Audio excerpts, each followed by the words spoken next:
So today we are going to Scotland and we're going to go to Edinburgh for my son's birthday. He's 10 today. Right, so we stopped in Falkirk overnight and we've drove to Edinburgh and we've arrived now. We've come to the beach and then we've got some boats behind us here and we're going to go on a bit of a beach walk first.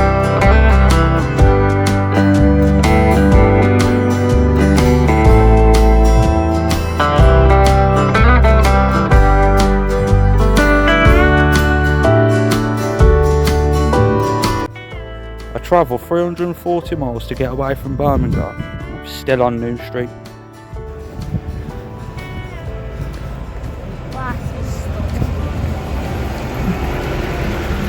So we're now back home and Edinburgh and Scotland was absolutely brilliant. It's so beautiful, the drives were amazing.